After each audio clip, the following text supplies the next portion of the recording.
Mon enfant, prête-moi toute ton attention, car ce message concerne l'un des élus de Dieu, une personne qui t'est extrêmement proche. Cette personne ne traverse pas simplement un malaise temporaire. Non, elle s'épuise en silence, lentement mais de façon périlleuse. Ce qui bouleverse le plus profondément, ce n'est pas uniquement son état de santé, c'est son mutisme. Elle dissimule ce qu'elle éprouve. Elle camoufle les symptômes. Elle feint le bien-être alors qu'à l'intérieur tout s'écroule. Et ce silence, mon enfant, pourrait lui coûter la vie. Mais pourquoi se cache-t-elle ainsi? De quoi souffre-t-elle véritablement? Et surtout, qui est cette personne si intimement liée à ton cœur? Le plus douloureux reste qu'elle refuse même de se faire soigner. Non parce qu'elle en serait incapable, mais parce qu'elle a choisi de ne rien entreprendre. Il est temps que tu accèdes à l'entière vérité, cette vérité qu'elle n'a jamais osé formuler. Oui, mon enfant, quelqu'un de très proche de toi décline rapidement. Sa santé se dégrade jour après jour, de manière alarmante. Mais ce n'est pas seulement cet affaiblissement qui m'alarme. C'est sa façon de se taire, d'ignorer les signaux, de n'en parler à personne, pas même à toi. Elle sourit en apparence, mais se fracture intérieurement. Et ce mutisme aggrave encore la situation, car personne ne mesure l'ampleur du danger, pas même toi. Je vois tout, mon enfant, et ce que je constate me trouble au plus profond. Car si cette situation n'est pas prise en main à temps, elle risque de déboucher sur une tragédie. Mais la réalité est encore plus sombre. Cette personne ne souhaite pas être guérie. Elle a accepté la souffrance comme une fatalité inéluctable. Elle s'est résignée à la douleur. Elle s'est persuadée qu'aucune issue n'existe. Pourquoi agit-elle ainsi? Quel poids intérieur porte-t-elle? Quelle tourmente traverse-t-elle dans le plus grand silence? Et surtout, qui est-elle réellement? Ce n'est pas une connaissance éloignée, c'est quelqu'un de très proche de toi, extrêmement proche. J'ai vu ses peurs, ses décisions secrètes, tout ce qu'elle t'a caché. Et maintenant, je suis prêt à te dévoiler ce que tu n'as pas encore perçu. Es-tu prêt, mon enfant? Alors écoute attentivement. Il y a seulement quelques nuits, cette personne a enduré une douleur physique intense, presque intolérable. La souffrance ne s'atténuait pas un instant de répit, pas le moindre soulagement. Lorsque le jour s'est levé, elle est allée seule passer des examens médicaux sans avertir quiconque. Elle a réalisé tous les examens. Elle a patienté de longues heures dans le silence. Et lorsque le médecin a lu les résultats, ce qu'elle a entendu l'a bouleversée. Mais ce qu'elle a fait ensuite a surpris jusqu'aux anges. Elle a fermé les yeux, pris une profonde inspiration et murmuré « Merci Seigneur ». Pourtant, mon enfant, ce merci n'était pas ce que tu imagines.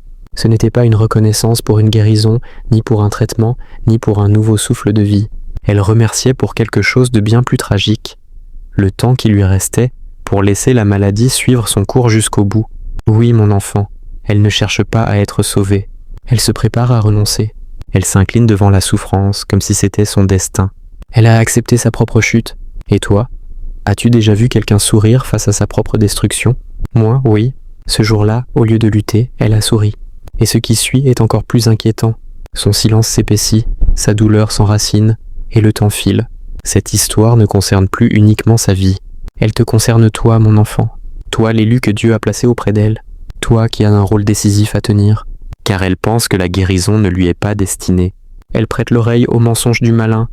Tu es brisé, tu es un fardeau. Cette voix est ta seule échappatoire. C'est ce que tu mérites. Mais ce ne sont pas mes paroles. Moi j'ai écrit l'espérance.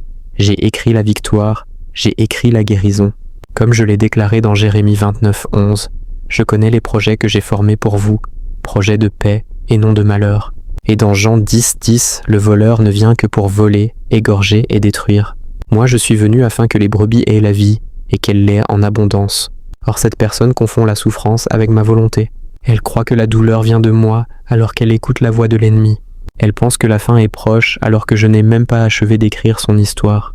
Et la plus grande vérité, celle que tu n'as pas encore discernée, c'est l'identité de cette personne. Elle n'est pas celle que tu supposes. Elle est bien plus proche encore. Et maintenant, mon enfant, il est temps que tu saches.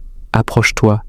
Écoute, ouvre ton cœur d'élu de Dieu, car je vais te révéler qui elle est véritablement. Mon enfant, écoute bien. La personne dont je te parle, depuis le commencement, celle qui dissimule sa douleur, celle qui envisage d'abandonner, ce n'est ni un inconnu, ni un ami éloigné, ni quelqu'un du passé. Non, elle est proche, très proche. Son souffle a déjà apaisé tes orages. Sa voix résonne encore dans ta mémoire. Son rire retentit toujours dans les couloirs de ton cœur. C'est la personne que tu aimes le plus au monde, celle dont l'absence te briserait, celle qui a toujours été ton refuge.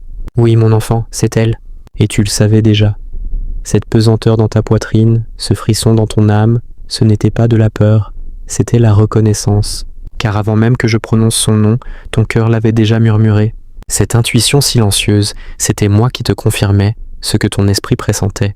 Mais écoute maintenant, ce n'est pas la fin, elle peut encore être sauvée.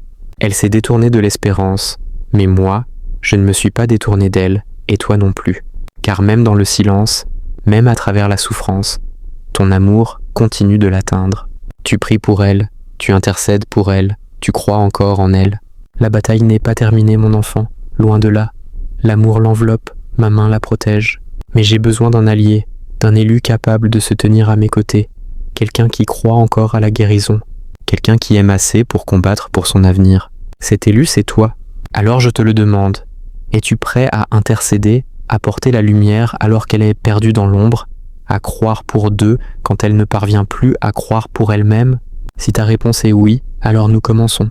Écoute, enfant bien-aimé, l'Esprit du Seigneur te dit, ce que tu crois en train de s'effondrer est en réalité en train de se reconstruire. Tu contemples les débris de ta vie et tu te demandes comment ces fragments épars pourraient former quelque chose de beau.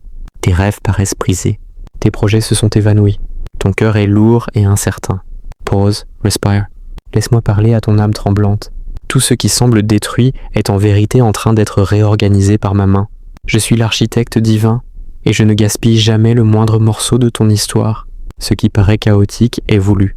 Ce qui semble fracassé sera rebâti plus solide qu'auparavant. Fais-moi confiance. Bientôt tu comprendras. Les pièces dispersées formeront un chef-d'œuvre que tu n'aurais jamais imaginé. Ta percée est déjà en construction. Et maintenant, mon enfant choisi, laisse cette vérité imprégner tout ton être. Si tu désires réellement ressembler à Jésus, prépare ton cœur à cette vocation sacrée. Sois celui qui reste quand tous les autres s'éloignent, quand la foule devient hostile, quand les amis de circonstance disparaissent, quand le monde se moque de ta fidélité.